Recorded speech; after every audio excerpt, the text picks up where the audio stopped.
الحمدللہ رب العالمین والصلاة والسلام علی سید الانبیاء والمرسلین وعلی آلہ واصحابہ اجمعین۔ میں مولوی صدیق اکبر یوٹیوب چینل اسرا ٹی وی سے۔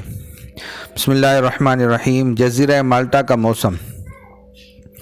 روگیٹ کیمپ میں قیام تقریباً 1 ماہ کامل رہا۔ وہاں کے لوگوں سے بخوبی واقفیت اور انس بھی ہو گیا، مگر تکلیف بہت زیادہ ہوئی۔ وجہ اس کی یہ تھی کہ اگرچہ وہ زمانہ فروری کے آخر کا تھا، مگر مالٹا نہایت سرد جزیرہ واقع ہوا ہے۔ اگرچہ شمالی یورپ کے باشندے جو سخت برفستان کے رہنے والے ہیں اس کو نہایت معتدل خیال کرتے ہیں۔ سردی کا موسم اور حضرت شیخ الہند رحمہ اللہ کے معمولات۔ مولانا مرحوم کو ہندوستان کی سردی بھی سخت اذیت دیتی تھی۔ وہ سردی کے ایام میں دن کو ہمیشہ دھوپ میں سوتے تھے، بلکہ بسا اوقات گرمیوں کے زمانے میں بھی سردیوں میں آگ اور کوئلے سے تاپنے کی اکثر عادت تھی۔ روئی کے کپڑے بہت استعمال فرمایا کرتے تھے۔ گھٹنوں میں اکثر درد رہا کرتا تھا۔ سردی کے ایام میں ہاتھوں اور پیروں پر ورم ہو جاتا تھا جو سینکنے سے جاتا تھا، مگر مالٹا کی اس سخت سردی میں حسب عادت شب کو 1:30 یا 2 بجے کا اٹھنا کبھی انہوں نے نہ چھوڑا۔ اسی وقت پیشاب فرماتے، وضو کرتے، تہجد کی نماز ادا فرماتے اور اس کے بعد صبح تک مراقبہ اور ذکر خفی میں وقت گزارتے۔ ہم جوانوں کو منہ کھولنا بھی قیامت معلوم ہوتا تھا۔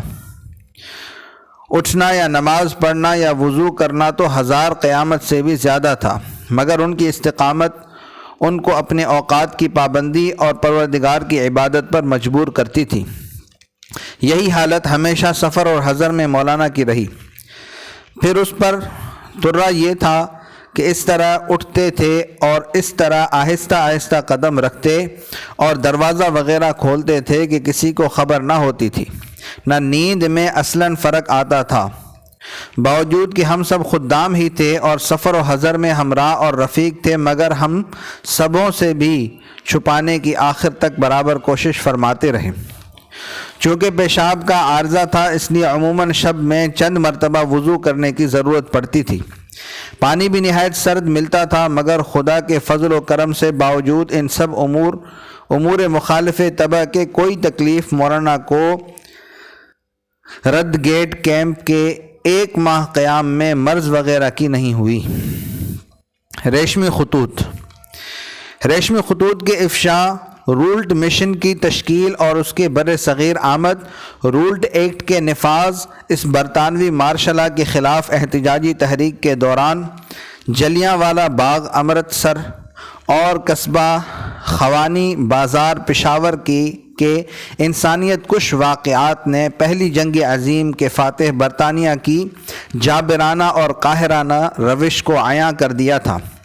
جنگ عظیم میں ترکوں اور جرمنوں کی شکست کے بعد بدلے ہوئے عالمی حالات قائدین بر صغیر سے تقاضا کر رہے تھے کہ سنجیدہ غور و خوض کے بعد مد مقابل کی طاقت اور اپنی کمزوریوں کا درست ادراک کرتے ہوئے نئی حکمت عملی تیار کریں۔ مورخ ملت حضرت مولانا سید محمود میاں رحمہ اللہ نے اپنی شہرت آفاق کتاب علماء ہند کا شاندار ماضی جلد نمبر 5 باب نہم میں لائحہ عمل کی تبدیلی کا عنوان دے کر اس صورتحال پر بحث کی ہے۔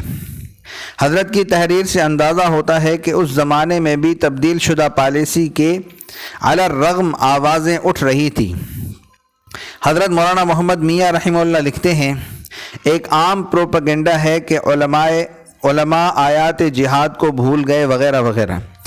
علماء ملت نے اس راستے کو نادانی یا بزدلی یا غفلت سے اختیار نہیں کیا۔ نئے عہد کا آغاز، مفتی اعظم کا طرز عمل۔ ہم نے حضرت شیخ الہند رحمہ اللہ کی آخری زندگی کے طرز عمل اور افکار پر آئندہ صفحات میں ایک جامع بحث پیش کی ہے۔ اس بحث کا تعلق حضرت کے 2 اہم خطبات سے ہے: خطبہ جمعیت علماء ہند اجلاس دوم، صدارتی خطبہ افتتاحی تقریب نیشنل کالج جامعہ ملیہ۔ آئندہ صفحات میں ہم حضرت رحمہ اللہ کے یہ دونوں خطبات من و عن شائع کرنے کی سعادت حاصل کر رہے ہیں، مگر پہلے حضرت شیخ الہند رحمہ اللہ کے چہیتے شاگرد مفتی اعظم مفتی کفایت اللہ کا ایک مختصر تعارف۔ مفتی اعظم ہند حضرت مولانا مفتی کفایت اللہ دہلوی رحمہ اللہ حضرت شیخ الہند رحمہ اللہ کے شاگرد تھے۔ آپ بہت سنجیدہ ذہین، ٹھنڈے دماغ، سادہ طبیعت کے انسان تھے۔ حضرت شیخ الہند رحمہ اللہ جب سیاسی معاملات میں کسی لیڈر سے گفتگو کرتے تو فرماتے کہ ہمارے کفایت کو بلاؤ۔ ایک شاگرد نے کہا، حضرت ہم بھی آپ کے ہمراز اور خادم ہیں۔ حضرت نے جواب دیا، ہاں بے شک تم لوگ سیاست دان ہو، لیکن مولوی کفایت اللہ کا دماغ سیاست ساز ہے۔ حضرت شیخ الہند رحمہ اللہ کی گرفتاری کے بعد کے انتہائی نازک اور خطرناک دور میں مفتی کفایت اللہ آگے بڑھے۔ دسمبر 1916 میں مسلم لیگ کے میثاق لکھنؤ کے بارے میں آپ نے محسوس کیا کہ اس میثاق میں مسلم لیگ نے بعض جگہ ٹھوکریں کھائی ہیں۔ آپ رحمہ اللہ نے آواز اٹھائی اور اس کی خامیوں کی نشاندہی کی۔ چنانچہ بر صغیر کے مسلمانوں نے میثاق لکھنؤ کو ناقابل قبول سمجھا۔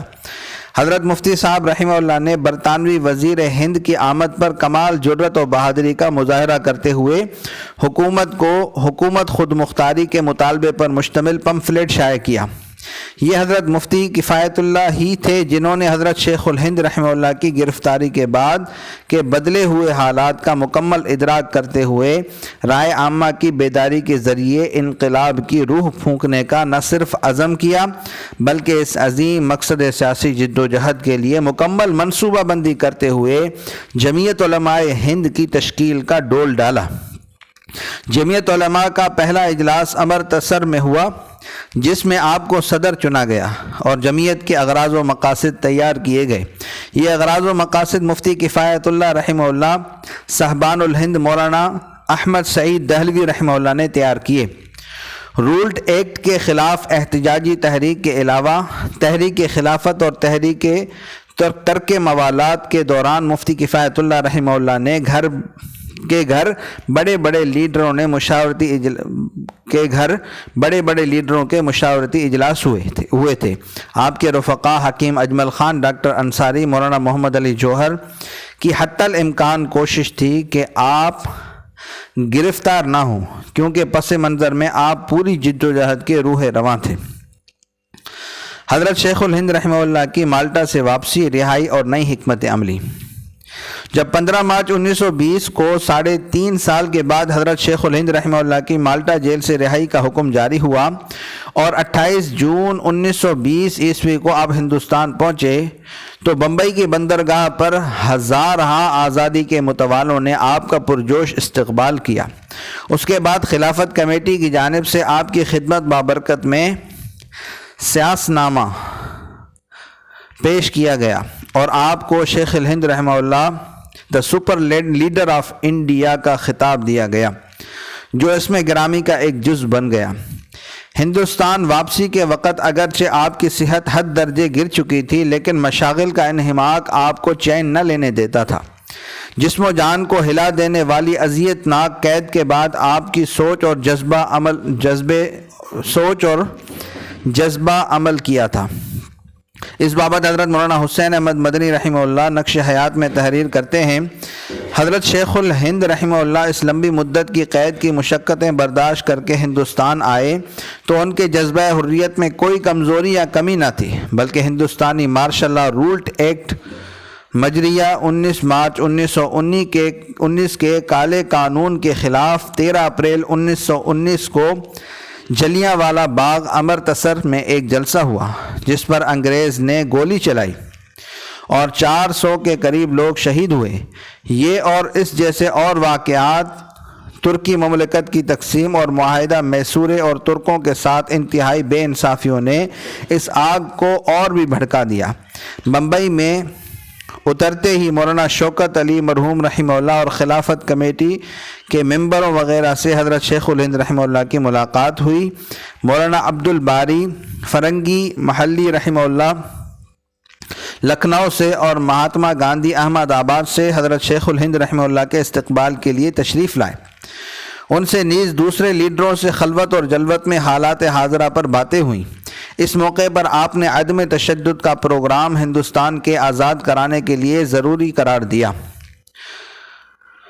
اسی طرح جب ترک موالات شروع ہوئی تو آپ نے خلافت کمیٹی اور کانگریس کی متعین کردہ راہ کی حمایت میں ایک مفصل فتویٰ دیا۔ وصلی اللہ تعالی علی حبیبی سیدنا محمد وعلی آلہ واصحابہ اجمعین برحمتک یا ارحم الراحمین۔